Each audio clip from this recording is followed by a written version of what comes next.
बिहार के सीतामढ़ी से एक दिल दहला देने वाला मामला सामने आया। यहाँ गांव के कुछ लोगों ने केस में सुलह नहीं करने से खफा होकर एक महिला को घर से खींचकर दिन दहाड़े तलवार से काट दिया। घटना के बाद इलाके में दहशत फैल गई।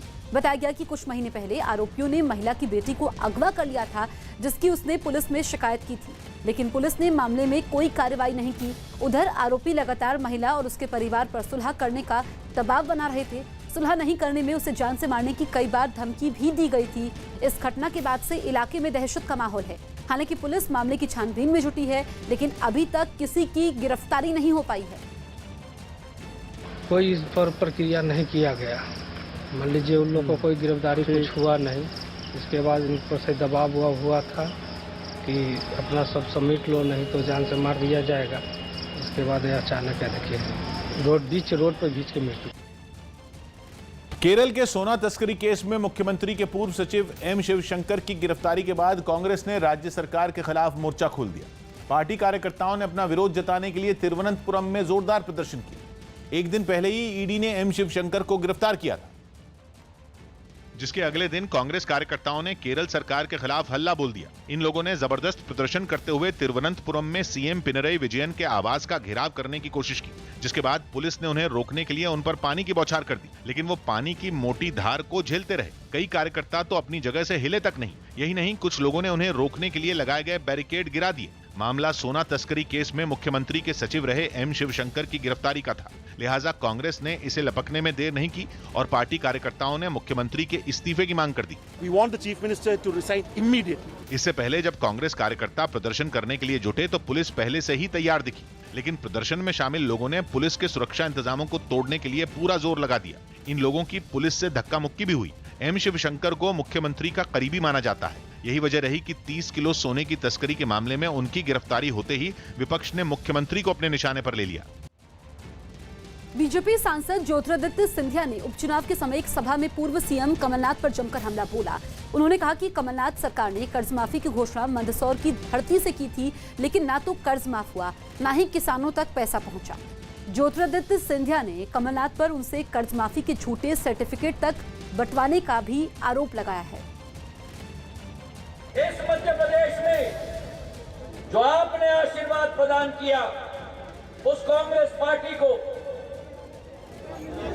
एक सुशासन स्थापित करने के लिए, एक विकास और प्रगति की शासन को स्थापित करने के लिए, और किस तरीके से उस कांग्रेस की सरकार, कमलनाथ की सरकार ने जनता को कुचलने का काम किया, ज्योतिरादित्य सिंधिया बर्दाश्त नहीं करेगा।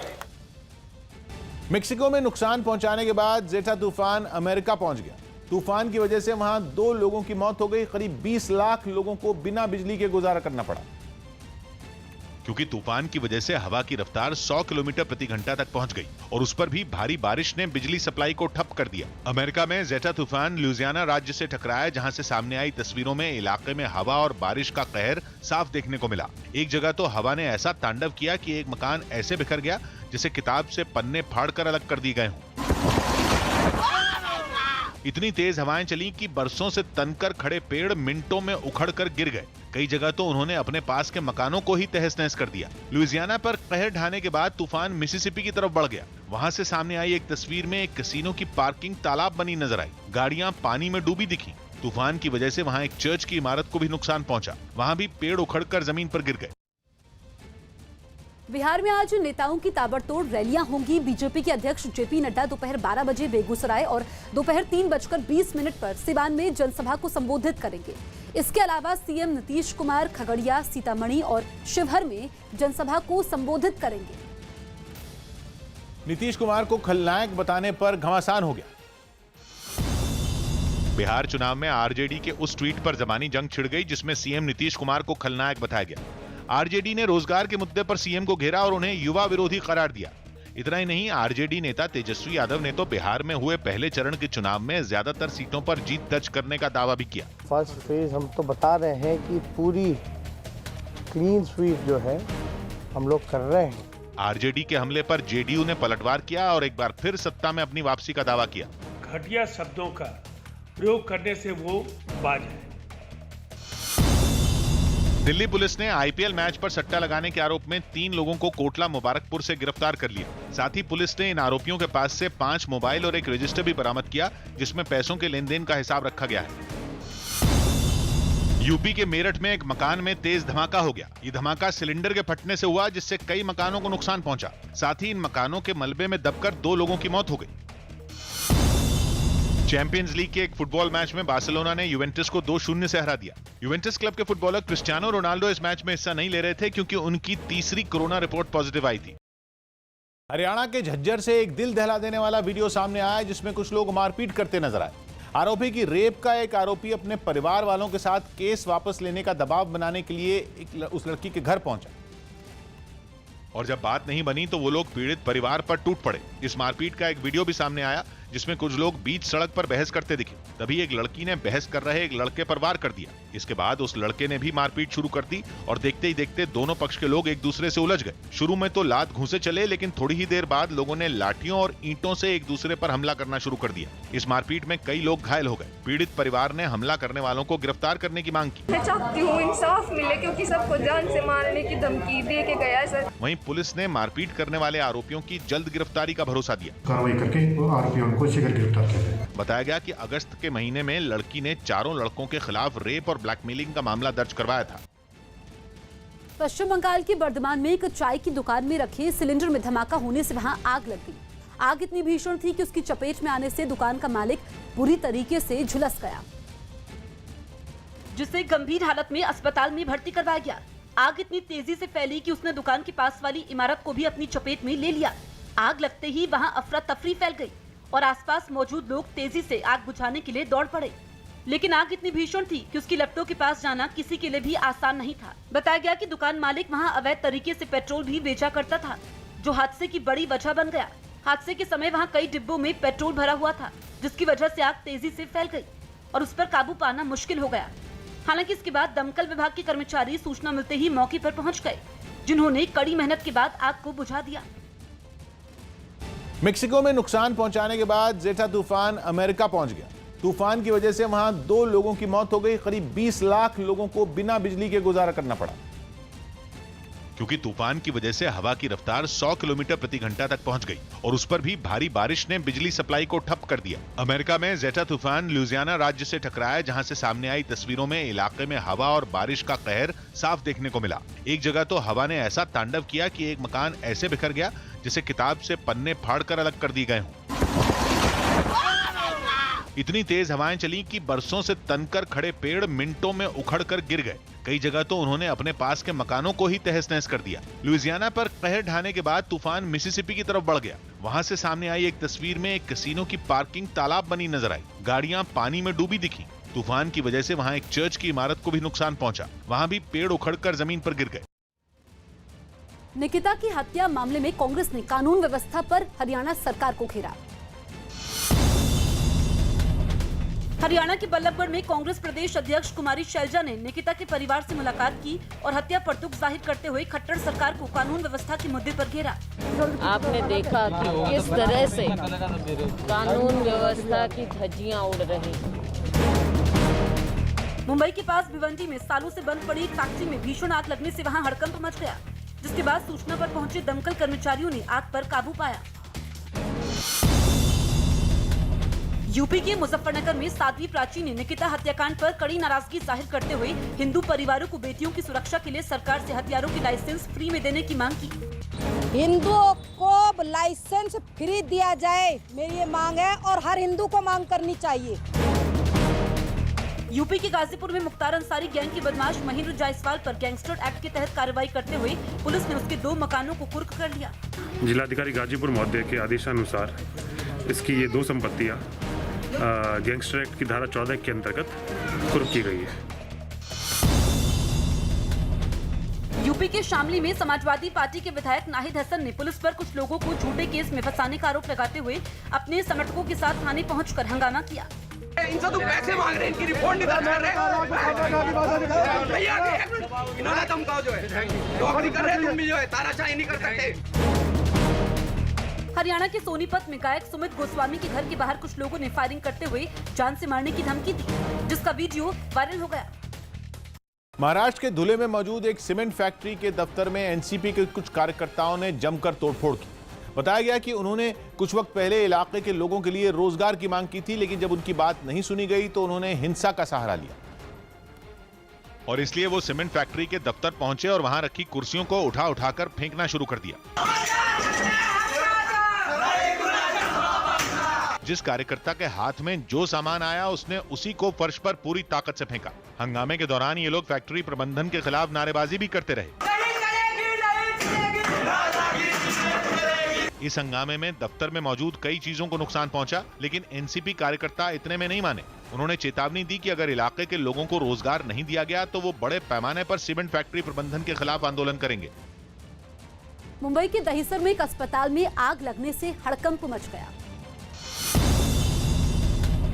मुंबई के दहिसर में कोरोना अस्पताल में ऑक्सीजन सप्लाई करने वाली मशीन में आग लगने से वहां हड़कंप मच गया। हालांकि अस्पताल के कर्मचारियों ने सूझबूझ से फौरन ही आग पर काबू पा लिया। बिहार के मुंगेर में हुई हिंसा पर जो रिपोर्ट भेजी गई, उसमें बताया गया कि भीड़ हिंसा पर उतारू हो गई थी, जिसके बाद बचाव में सीआईएसएफ और सीआरपीएफ जवानों को फायरिंग करनी पड़ी। बिहार के मुजफ्फरपुर में कपड़ा कारोबारी की उसकी दुकान के अंदर ही गोली मारकर हत्या कर दी गई। पीड़ित परिवार ने इलाके के कुछ लोगों पर पुरानी रंजिश में हत्या का आरोप लगाया। दिल्ली के पास नोएडा में हुई एक हत्या के विरोध में इलाके के लोगों ने सड़क पर शव रखकर जैम लगा दिया और आरोपियों की गिरफ्तारी और मुआवजे की मांग को लेकर प्रदर्शन किया। हम बहुत जल्दी जो भी घटना का कारण रहा और जो भी इसके पीछे दोषी है उनको जल्दी से जल्दी हम लोग ट्रेस कर लेंगे। यूपी के कौशाम्बी में पुलिस ने अवैध हथियार बनाने के कारखाने का पर्दाफाश करते हुए भारी मात्रा में हथियार और कारतूस बरामद किए। साथ ही मौके से 5 आरोपियों को भी गिरफ्तार किया। अयोध्या में तपस्वी छावनी के महंत परमहंस दास ने महाराष्ट्र में मंदिर खोलने और बल्लभगढ़ में हुई निकिता हत्याकांड के दोषियों को कड़ी सजा दिए जाने की मांग को लेकर यज्ञ किया। निकिता तोमर को न्याय मिले, दरिंदों को फांसी मिले और किसी भी बहन बेटी के साथ इस तरह की पुनरावृत्ति न हो। यूपी के बरेली में मानसिक तौर पर कमजोर एक आदमी को खंबे से बांधकर पीटे जाने का वीडियो वायरल होने पर पुलिस ने 3 नामजद और 10 अज्ञात लोगों के खिलाफ केस दर्ज किया। क्षेत्राधिकारी को मौके पर भेजा जा रहा और जांच के बाद मेरी कार्रवाई कराई जाएगी। पाकिस्तान की संसद में सांसद अयाज सादिक ने कहा कि पाकिस्तान ने भारत के डर की वजह से विंग कमांडर अभिनंदन को छोड़ा था। सादिक के मुताबिक वो उस मीटिंग में मौजूद थे जिसमें खौफजदा आर्मी चीफ जनरल बाजवा और विदेश मंत्री शाह महमूद कुरैशी थे और प्रधानमंत्री इमरान खान ने उस मीटिंग में आने से इनकार कर दिया था। मुझे याद है शाह महमूद कुरैशी साहब उस मीटिंग में थे जिसमें प्राइम मिनिस्टर साहब ने आने से इनकार कर दिया और चीफ ऑफ आर्मी स्टाफ तशरीफ लाए। पैर कांप रहे थे, पसीने माथे पे थे और हमसे शाह महमूद साहब ने कहा, फॉरेन मिनिस्टर साहब ने, कि खुदा का वास्ता है अब इसको वापस जाने दें, चूंकि 9 बजे रात को हिंदुस्तान पाकिस्तान पे अटैक कर रहा है। बयान आते ही बालाकोट में भारतीय वायुसेना की एयर स्ट्राइक का मुद्दा फिर उठ गया। बीजेपी अध्यक्ष जेपी नड्डा ने राहुल गांधी पर सीधा हमला बोला। ट्विटर पर नड्डा ने लिखा कि राहुल अपने सबसे भरोसेमंद देश पाकिस्तान की ही सुन लें। उम्मीद है कि अब तो उनकी आंखें खुलेंगी। जिसके बाद जवाबी हमला करते हुए कांग्रेस ने बीजेपी को पठानकोट हमले की याद दिला दी। दावत खाने और जन्मदिन मनाने पाकिस्तान मनमोहन सिंह जी नहीं गए 10 साल, नरेंद्र मोदी जी गए थे और उसका रिटर्न गिफ्ट हमें मिला था पठानकोट का उग्रवादी हमला। पिछले साल 1 मार्च को विंग कमांडर अभिनंदन को पाकिस्तान ने वाघा बॉर्डर पर भारत के हवाले किया था। पीएम मोदी 2 दिन के गुजरात दौरे पर आज पहुंच रहे हैं। इस बीच पीएम मोदी का केवडिया और अहमदाबाद के बीच सी प्लेन सेवा का समेत कई परियोजनाओं की शुरुआत करने का कार्यक्रम है। पीएम मोदी अहमदाबाद हवाई अड्डे पर पहुंचने के बाद गांधीनगर में गुजरात के पूर्व मुख्यमंत्री केशुभाई पटेल को श्रद्धांजलि देंगे। इसके बाद पीएम मोदी नर्मदा के केवडिया के लिए रवाना होंगे। गुजरात में मार्च के आखिर में कोरोना की शुरुआत के बाद से पीएम मोदी का अपने गृह राज्य का ये पहला दौरा होगा। पीएम मोदी अहमदाबाद हवाई अड्डे से एक हेलीकॉप्टर से केवडिया पहुंचेंगे। इस बीच PM Modi statue of unity के पास जंगल सफारी, नदी में cruise, Ekta mall, children nutrition park, unity glow garden, cactus garden, Ekta nursery, eco tourism park और आरोग्य वन जैसे 17 प्रोजेक्ट्स का लोकार्पण करेंगे और साथ ही 4 नए प्रोजेक्ट्स का शिलान्यास करेंगे। चीन के जियांगसू में एक हैरान करने वाले हादसे की तस्वीरें सामने आई। वहां के एक बेकाबू कार की वजह से सड़क पर दहशत फैल गई। बताया गया कि कार को रिवर्स करने की कोशिश में कार चला रही महिला ने गलती से एक्सीलरेटर दबा दिया। जिसके बाद वो बेकाबू हो गई और सड़क पर गुजर रहे एक स्कूटर सवार को जोरदार टक्कर मार दी। इससे पहले वो कार सड़क के किनारे खड़ी दिखाई दी। कुछ देर बाद एक महिला आई और कार में बैठ गई, लेकिन महिला ने जैसे ही कार को रिवर्स किया वो बेकाबू हो गई और उसने सड़क से गुजर रहे एक स्कूटर को जोरदार टक्कर मार दी। टक्कर लगते ही स्कूटर सवार नीचे गिर पड़ा, लेकिन कार यहीं नहीं रुकी और उसने पीछे खड़ी एक दूसरी गाड़ी को भी टक्कर मार दी। टक्कर के बाद उसने गाड़ी को दोबारा पूरी रफ्तार से दौड़ाया और सड़क के दूसरी तरफ मौजूद डिवाइडर से भिड़ा दिया। महिला इसके बाद भी गाड़ी नहीं संभाल पाई और फिर पीछे की तरफ बढ़ने लगी। हालांकि बाद में महिला किसी तरह चलती कार से नीचे उतर आई। इस हादसे में स्कूटर सवार को काफी चोटें आईं, जबकि दोनों गाड़ियों को भी काफी नुकसान पहुंचा। आतंकवाद पर पाकिस्तान की पोल एक बार फिर दुनिया के सामने खुल गई है। पाकिस्तान ने आखिरकार कबूल कर लिया कि पिछले साल पुलवामा में सीआरपीएफ के काफिले पर आत्मघाती हमला उसी ने करवाया था। पाकिस्तान के मंत्री फवाद चौधरी ने तो पाकिस्तानी संसद में पुलवामा हमले को इमरान खान सरकार की बड़ी कामयाबी तक बताया। पाकिस्तान के विज्ञान और प्रौद्योगिकी मंत्री फवाद चौधरी ने नेशनल असेंबली में बहस के समय खुद इस बात पर मोहर लगाई कि पाकिस्तान आतंकवादी देश है। 2019 में जम्मू कश्मीर के पुलवामा में आतंकी हमले में सीआरपीएफ के 40 जवान शहीद हो गए थे। पाकिस्तान के मंत्री के पुलवामा आतंकी हमले की बात मान लेने पर विदेश राज्य मंत्री वीके सिंह ने कहा कि अब जब पाकिस्तान ने खुद ही आतंकवाद की बात मान ली है तो ऐसे में पाकिस्तान के कबूलनामे का इस्तेमाल भारत दुनिया को ये बताने में करेगा कि पाकिस्तान को एफएटीएफ में ब्लैकलिस्ट किए जाने की जरूरत है। पहले तो मैं पाकिस्तान के उन मंत्री का धन्यवाद देता हूं कि जिस बात को अब तक नहीं कबूल रहे थे उन्होंने कबूल ली। आतंकवादी घटना कराना अगर बहुत बड़ी कामयाबी मानी जाती है या अचीवमेंट माना जाता है सरकार का, तो सिर्फ एक ही चीज दिखाता है कि पाकिस्तान एक आतंकवादी देश है। जितना इसके ऊपर दुनिया अलग अलग प्रतिबंध लगाए उतना ज्यादा अच्छा है। दिल्ली में तेजी से बढ़ रहे प्रदूषण से निपटने के लिए मुख्यमंत्री अरविंद केजरीवाल ने एक बड़ा कदम उठाया। न्यूज़ 18 की प्रियंका कांडपाल की रिपोर्ट है कि सीएम केजरीवाल ने ग्रीन दिल्ली नाम का एक ऐप लॉन्च किया जिसकी मदद से लोग प्रदूषण फैलाने वालों की शिकायत कर सकेंगे। साथ ही दावा किया गया कि शिकायत मिलने के बाद तय वक्त में उसका निपटारा भी कर दिया जाएगा। इतना ही नहीं, सचिवालय में शिकायतों की मॉनिटरिंग के लिए एक ग्रीन वॉर रूम होगा जहां तैनात 70 ग्रीन मार्शल ऐप पर आई शिकायतों को हल करने में मदद करेंगे। इस ऐप के जरिए हमारी कोशिश है सबको एक साथ लाया जाए, सभी विभागों को और नागरिकों को एक साथ प्रदूषण के विरुद्ध युद्ध छेड़ा जाए। जम्मू कश्मीर के कुलगाम में आतंकवादियों ने बीजेपी युवा मोर्चा के महासचिव फिदा हुसैन समेत 3 नेताओं की गोली मारकर हत्या कर दी। घटना रात 8:15 बजे हुई जब बीजेपी के तीनों कार्यकर्ता कार में वाईकेपोरा इलाके से गुजर रहे थे। इसी बीच उनकी कार पर आतंकवादियों ने फायरिंग की। इस हमले में फिदा हुसैन, उमर रशीद बेग और अब्देर रशीद बेग बुरी तरीके से घायल हो गए। फौरन तीनों को घायल हालत में अस्पताल ले जाया गया जहां इलाज के समय तीनों की मौत हो गई। इस वारदात की जिम्मेदारी लश्कर-ए-तैयबा के समर्थक आतंकवादी गुट टीआरएफ ने ली है और आने वाले दिनों में ऐसे हमले और करने की धमकी दी है। वहीं वारदात के बाद सुरक्षा बल ने पूरे इलाके की घेराबंदी कर आतंकवादियों की तलाश शुरू कर दी है।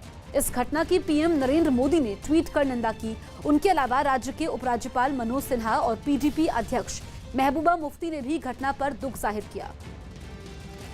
कुलगाम में मिलिटेंट अटैक में जिसमें भाजपा के 3 कार्यकर्ताओं ने शहादत पाई है, मैं समझता हूँ कि इंसान का कत्ल करना पूरी इंसानियत का कत्ल है। एक बेगुनाहों को मार के कुछ हासिल होने वाला नहीं है। मेरी गवर्नमेंट ऑफ इंडिया से दरख्वास्त है, जो यहाँ पर ग्रास रूट लेवल पे पॉलिटिकल वर्कर जो काम करता है उसको सिक्योरिटी और एकोमोडेशन पूरी तरीके से फराहम की जानी चाहिए और जो भी अटैक्स में मुलवस है उनको कड़ी से कड़ी सजा मिलनी चाहिए। रावण के पुतले को पुलिस से छुड़ाने के लिए लोगों ने कोर्ट का दरवाजा खटखटाया। जयपुर में दशहरे पर रावण का पुतला जब्त करने का मामला अदालत पहुंच गया। पुलिस ने कोरोना संकट की वजह से दशहरे के दिन रावण का पुतला जला रहे कुछ लोगों को रोक दिया था और पुतला भी जब्त कर लिया था, जिससे नाराज लोग अदालत चले गए और पुतला वापस दिलाने की मांग की। रावण को जेल में ले जाया गया है, अब उसको छुड़ाना तो पड़ेगा। हालांकि पुलिस अधिकारियों ने सरकार के आदेशों का हवाला देते हुए अपनी कार्रवाई को सही ठहराया। लोगों को समझाया कि भाई इस तरह का आयोजन ना करें, सरकार के आदेश हैं। वो वहाँ से उस पुतले को ले जाने को तैयार नहीं हुए। आंध्र प्रदेश सरकार ने स्कूलों में 9वीं से 12वीं तक की कक्षाओं और कॉलेजों को 2 नवंबर से खोलने की इजाजत दे दी। साथ ही स्कूलों में 6ठी से 8वीं तक की क्लास 23 नवंबर से खुलेंगी। सरकार के आदेश के मुताबिक एक दिन छोड़कर स्कूल खुलेंगे और आधे दिन के बाद छुट्टी दे दी जाएगी। पाकिस्तान में जम्मू कश्मीर के मुद्दे पर चल रही ऑनलाइन बैठक को कुछ देर के लिए हैक कर लिया गया। इस बैठक में पाकिस्तान के अधिकारियों के साथ कई दूसरे देशों के अधिकारी भी शामिल थे। तभी साइट को हैक कर लिया गया। इस दौरान जय श्री राम के नारे वाले गाने भी बजे।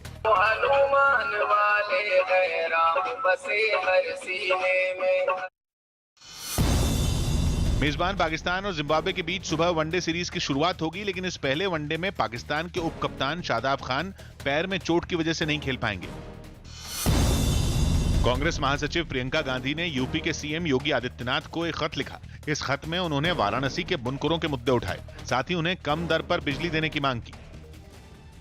भारत ने सऊदी अरब के बैंक नोट पर गलत नक्शा छापने पर कड़ी आपत्ति जाहिर की है। दरअसल सऊदी अरब ने G20 शिखर सम्मेलन के आयोजन की अपनी अध्यक्षता के लिए 24 अक्टूबर को 20 रियाल का एक बैंक नोट जारी किया था और इस बैंक नोट में छपे नक्शे पर जम्मू कश्मीर और लद्दाख को भारत से बाहर दिखाया गया, जिसके बाद विदेश मंत्रालय ने बैंक नोट पर छपे गलत नक्शे को लेकर चिंता जाहिर की। विदेश मंत्रालय ने एक बार फिर ये बात दोहराई कि जम्मू कश्मीर और लद्दाख केंद्र शासित प्रदेश पूरी तरह से भारत के अभिन्न अंग हैं। सऊदी अरब की ओर से जारी किए गए इस नोट में पाकिस्तान के नक्शे से पाकिस्तान के कब्जे वाली कश्मीर और गिलगिट बाल्टिस्तान को भी बाहर दिखाया गया है। We have taken up this gross misrepresentation of India's external territorial boundaries on an official and legal banknote of Saudi Arabia. We've asked the Saudi side to take urgent corrective steps in this regard. I would also like to further reiterate here that the Union territories of Jammu and Kashmir and Ladakh are integral parts of India. Bihar के मुंगेर में मूर्ति विसर्जन के दौरान हुई firing पर लोगों का गुस्सा इतना भड़क गया कि पूरा शहर तोड़फोड़ और आगजनी की भेंट चढ़ गया। पुलिस की कार्रवाई से नाराज लोग सड़कों पर उतर आए और सीधा थानों और पुलिस अफसरों को निशाना बनाना शुरू कर दिया। कोतवाली थाने के बाहर पुलिस की गाड़ियां आग की लपटों में घिरी दिखी। सड़क पर सन्नाटा पसरा रहा और गाड़ियां जलती रहीं। गाड़ियों को आग लगाने वाली भीड़ 27 अक्टूबर की घटना में पुलिस की कार्रवाई पर नाराज थी। आगजनी से पहले भीड़ काफी देर तक कोतवाली थाने पर हंगामा करती रही। भीड़ का अगला निशाना बना शहर की एसपी लिपि सिंह का घर, जहां हुए हंगामे के बाद घर की ऐसी हालत हो गई जैसे कोई तूफान गुजरा हो। पूरे घर में बड़े बड़े पत्थर बिखरे हुए और अंदर रखी गाड़ी बुरी तरह टूटी हुई। एसपी के घर में बने दफ्तर में भी भारी तोड़फोड़ हुई। हंगामा करने वालों ने दफ्तर में रखे हर सामान को तोड़ने की कोशिश की। हर तरफ कांच बिखरा हुआ दिखा। थोड़ी देर बाद पुलिस वाले भी पूरी तैयारी के साथ सड़कों पर मार्च करते हुए दिखाई दिए, लेकिन तब तक भीड़ छट चुकी थी और कुछ ही देर में अफसरों पर कार्रवाई हो गई। न्यूज 18 के चंद्रमोहन कुमार की रिपोर्ट है कि तुरंत प्रभाव से मुंगेर की एसपी लिपि सिंह और डीएम राजेश मीणा को हटा दिया गया। नए डीएम और नए एसपी की भी फौरन तैनाती के आदेश जारी किए गए और पूरे मामले की जांच का जिम्मा मगध रेंज के कमिश्नर को दिया गया। जांच पूरी करने के लिए 7 दिन का समय दिया गया। बीजेपी सांसद ज्योतिरादित्य सिंधिया ने उपचुनाव के समय एक सभा में पूर्व सीएम कमलनाथ पर जमकर हमला बोला। उन्होंने कहा कि कमलनाथ सरकार ने कर्ज माफी की घोषणा मंदसौर की धरती से की थी, लेकिन ना तो कर्ज माफ हुआ, ना ही किसानों तक पैसा पहुंचा। ज्योतिरादित्य सिंधिया ने कमलनाथ पर उनसे कर्ज माफी के झूठे सर्टिफिकेट तक बंटवाने का भी आरोप लगाया। इस मध्य प्रदेश में जो आपने आशीर्वाद प्रदान किया, उस कांग्रेस पार्टी को एक सुशासन स्थापित करने के लिए, एक विकास और प्रगति की शासन को स्थापित करने के लिए, और किस तरीके से उस कांग्रेस की सरकार, कमलनाथ की सरकार ने जनता को कुचलने का काम किया, ज्योतिरादित्य सिंधिया बर्दाश्त नहीं करेगा। पाकिस्तान के कराची में 13 साल की एक ईसाई लड़की को अगवा करके उसका धर्म परिवर्तन कराने पर लोगों का गुस्सा भड़क गया। आरोप यह भी है कि लड़की का 44 साल के एक मुसलमान से निकाह भी करा दिया गया, जिसके बाद लड़की के परिवार समेत दूसरे सामाजिक संगठनों से जुड़े लोग कराची की सड़कों पर धरने पर बैठ गए। हाथों में बैनर लिए वो लड़की को छुड़ाने की मांग करते नजर आए। मासूम बच्चियों को अगवा किया जाता है, उनको इस्लाम कबूल करवाया जाता है, उनकी जबरदस्ती शादी करवाई जाती है। वहीं सामने आए एक वीडियो में लड़की की मां अपनी बेटी से मिलने की भीख मांगती दिखी। बच्ची के गम में उसका रो रो कर बुरा हाल हो गया। रोते रोते वो बेहोश भी हो गई। माँ को मिलने दे प्लीज, माँ को मिलने दे। जो मम्मा के पास आना मम्मा, लड़की के पिता ने भी हाईकोर्ट और पुलिस पर बेहद संगीन आरोप लगाए। वाइफ ने चिल्लाया ने एकदम बाग के दरवाजे से देखा जाली में, तो एकदम अंदर से किसी ने खींच लिया। पाकिस्तान में किसी गैर मुस्लिम लड़की का जबरन धर्म परिवर्तन कराने का ये कोई पहला मामला नहीं है। वहां से ऐसी खबरें आए दिन सामने आती रहती हैं। दिल्ली में न्यूनतम तापमान ने 26 साल का रिकॉर्ड तोड़ दिया। दिल्ली में अक्टूबर में न्यूनतम तापमान का पिछले 26 साल का रिकॉर्ड टूट गया। राजधानी में न्यूनतम तापमान 12.5 डिग्री सेल्सियस रिकॉर्ड किया गया। बिहार के पटना में चुनाव प्रचार के दौरान केंद्रीय मंत्री रविशंकर प्रसाद ने पदयात्रा निकाली। इस यात्रा में रविशंकर प्रसाद के साथ पार्टी के कई कार्यकर्ता भी मौजूद रहे। इस दौरान वो साई मंदिर भी गए। जब तक बिहार का विकास नहीं होगा, देश का विकास नहीं होगा, इसलिए बिहार को और आगे बढ़ाना है। महाराष्ट्र के आबकारी मंत्री दिलीप वलसे की कोरोना रिपोर्ट पॉजिटिव आई। हालांकि उन्होंने ट्वीट के जरिए बताया कि उनकी सेहत ठीक है। साथ ही उन्होंने अपने संपर्क में आए लोगों से भी एहतियात बरतने की अपील की। महाराष्ट्र के पालघर में हुई 2 साधुओं की हत्या पर एक फिल्म बन रही है, जिसका पोस्टर दिल्ली में लॉन्च कर दिया गया। आरोप है कि इसी साल अप्रैल में पालघर में बच्चा चोरी के शक में 2 साधुओं और उनके ड्राइवर की पीट कर हत्या कर दी गई थी। ये फिल्म इसी घटना पर बनाई जा रही है। उत्तर प्रदेश के गोरखपुर रेलवे अस्पताल में बनाए गए शौचालय में लाल और हरे रंग की टाइल्स लगाई गईं, जिस पर विवाद हो गया। समाजवादी पार्टी ने इसे अपनी पार्टी के झंडे का रंग बताकर बीजेपी पर निशाना साधा। समाजवादी पार्टी के रंग से शौचालय बनाया, ये इनकी दूषित मानसिकता दर्शाती है। वहीं इस मुद्दे पर कांग्रेस पार्टी भी समाजवादी पार्टी के समर्थन में खड़ी हो गई और बीजेपी को आड़े हाथ लिया। किसी भी पार्टी का अपमान करने का किसी भी सत्ताधारी दल को कोई हक नहीं है। बिहार में आज नेताओं की ताबड़तोड़ रैलियां होंगी। बीजेपी के अध्यक्ष जेपी नड्डा दोपहर 12 बजे बेगूसराय और दोपहर 3:20 पर सिवान में जनसभा को संबोधित करेंगे। इसके अलावा सीएम नीतीश कुमार खगड़िया, सीतामढ़ी और शिवहर में जनसभा को संबोधित करेंगे।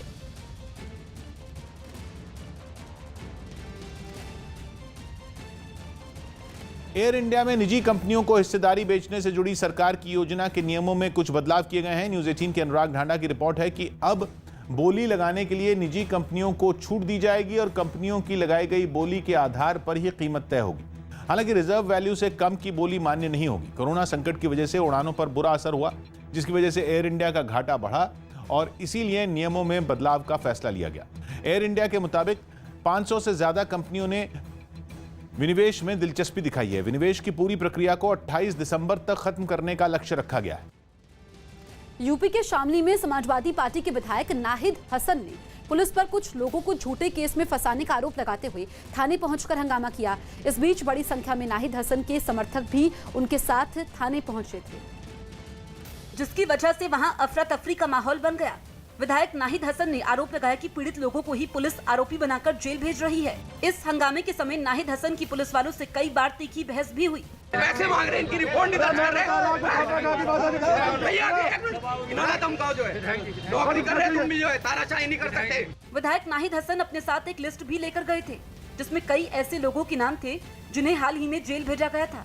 नाहिद हसन ने आरोप लगाया कि शिकायत लेकर पहुंचे लोगों को ही पुलिस ने आरोपी बनाकर जेल भेज दिया। तहरीर देने वाले का जेल क्यों है मुझे ये बताओ। जब पीड़ित और जो है जो पीड़ने वाला है, चाहे कुछ मुझे मैं चाहे पीड़ित है, जब दोनों ही में जेल जाएंगे फिर काहे का न्याय है। हंगामा बढ़ने पर वहां पुलिस के आला अधिकारी भी पहुंचे, जिनसे नाहिद हसन ने इंसाफ की मांग की। दरखास्त ले जा रहा, वो जेल क्यों जा रहा 15-15 दिन के लिए। आज इसे दिखवा लो, दूसरे 2 केस और है उसे दिखवा लो, दिखवा लो क्यों पीड़ित आदमी क्यों जेल जा रहा। इसके बाद आला अधिकारियों ने नाहिद हसन की कार्रवाई पर जांच का भरोसा देकर उन्हें किसी तरीके से वहां से समझा बुझाकर भेज दिया। आर्मेनिया और अजरबैजान के बीच जारी जंग के दौरान वहां से कुछ डराने वाली तस्वीरें सामने आई। नगोर्नो कराबाख में मरीजों से भरा एक अस्पताल अजरबैजान की बमबारी की चपेट में आ गया, जिसका एक वीडियो भी सामने आया। वीडियो में उस अस्पताल के अंदर मरीजों और घायल सैनिकों की भीड़ नजर आई। उनका इलाज चल ही रहा था कि अचानक वहां धमाके होने लगे। धमाकों की आवाज सुन अस्पताल में भगदड़ मच गई। लोग जान बचाने के लिए नीचे बेसमेंट की तरफ भागने लगे। बमबारी से अस्पताल में मौजूद लोग सहम गए। बुरी तरह घबराई एक नर्स तो रोने लगी। बाद में मरीजों को वहां से हटाकर नीचे बने तहखाने में ले जाया गया। अस्पताल में कोरोना के भी कई मरीज भर्ती थे, लेकिन उनकी हालत नाजुक होने की वजह से उन्हें नहीं हटाया जा सका। बमबारी की चपेट में आने से अस्पताल का एक बड़ा हिस्सा मलबे के ढेर में बदल गया, जबकि ऑपरेशन थिएटर और कई दूसरे वार्ड भी पूरी तरह बर्बाद हो गए। हालांकि अजरबैजान ने अस्पताल पर हमले से इनकार कर दिया और अपने हवाई हमलों में आर्मेनिया के फौजी ठिकानों को ही निशाना बनाए जाने का दावा किया। अजरबैजान की तरफ से इन हमलों के कई वीडियो भी जारी किए गए। जिसमें अजरबैजान के ड्रोन आर्मेनिया के ठिकानों पर बम बरसाते नजर आए। फौजी ठिकानों की तरह दिखने वाली कई इमारतें और कैंप इन हवाई हमलों में तबाह कर दिए गए। बम गिरने के बाद एक इमारत से आग की लपटें उठती दिखाई दी। कई दूसरी इमारतें भी बर्बाद हो गई। हमले में आर्मेनिया के तोपखाने को भी भारी नुकसान पहुंचाने का दावा किया गया। हमले के बाद जारी किए गए एक दूसरे वीडियो में वहां आर्मेनियाई फौज के टूटे फूटे टैंक, बख्तरबंद गाड़ियां और दूसरे हथियार पड़े दिखाई दिए। अजरबैजान ने इस इलाके में आर्मेनिया को खदेड़ने और वहां अपना कब्जा जमाने का ऐलान कर दिया। पश्चिम बंगाल की वर्धमान में उस वक्त हड़कंप मच गया जब वहां एक दुकान में रखे गैस सिलेंडर में ब्लास्ट हो गया। सिलेंडर में जोरदार धमाके के बाद पूरी दुकान आग की भीषण लपटों में घिर गई। आग इतनी भीषण थी कि उसकी लपटें दूर से ही दिखाई पड़ रही थी। इस घटना के बाद वहां अफरा तफरी का माहौल बन गया। इलाके के लोगों की भीड़ जुटी। कुछ लोग आग बुझाने के काम में जुटे भी दिखे। बाद में वहां पहुंची फायर ब्रिगेड की टीम ने कड़ी मशक्कत के बाद आग पर काबू पा लिया। इस घटना में दुकान मालिक बुरी तरीके से घायल हो गया। बिहार के चंपारण में कांग्रेस की एक रैली के दौरान मंच टूट गया। जिस वक्त यह हादसा हुआ वहां काफी भीड़ जुटी हुई थी, जबकि मंच पर भी कई नेता खड़े थे। और नेताओं की भीड़ की वजह से ही मंच एक तरफ झुककर अचानक टूट गया। मंच टूटते ही रैली में अफरा तफरी मच गई और वहां खड़े नेताओं को भी संभलने का मौका नहीं मिला। हादसे से पहले कांग्रेस नेताओं ने बीजेपी पर जमकर हमला बोला और रैली में शामिल लोग भी तालियां बजाते हुए नजर आए। एक चाय वाले ने पूरे देश को जो है वो जहर पिला के रख दिया। लेकिन इसी बीच मंच टूटने से भाषण रुक गया और नेता खुद को संभालने में जुट गए, जबकि काफी भीड़ होने से लोग भी बचते हुए दिखाई दिए। आर्मेनिया और अजरबैजान के बीच जारी जंग के समय नारगोनो काराबाख में स्टेपनाकार के बाहरी इलाके में कई विस्फोट देखे गए। जिस बीच ये धमाके देखने को मिले उस वक्त अजरबैजान और आर्मेनिया के राजनयिकों के बीच अलकाबादी क्षेत्र पर अपने लंबे संघर्ष को समाप्त करने की कोशिश के लिए बातचीत हो रही थी। पश्चिम बंगाल के बागनान में बीजेपी के कार्यकर्ता की मौत के बाद पार्टी से जुड़े लोगों ने इलाके में जगह जगह प्रदर्शन किए। गुस्साए बीजेपी कार्यकर्ताओं ने सड़कों पर टायर जलाकर अपना विरोध दर्ज किया।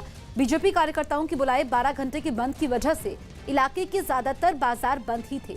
बीजेपी ने हत्या के विरोध में सरकार के विरोध में जुलूस भी निकाला। पूरे इलाके में सुरक्षा के लिहाज से पुलिस के जवान तैनात किए गए थे।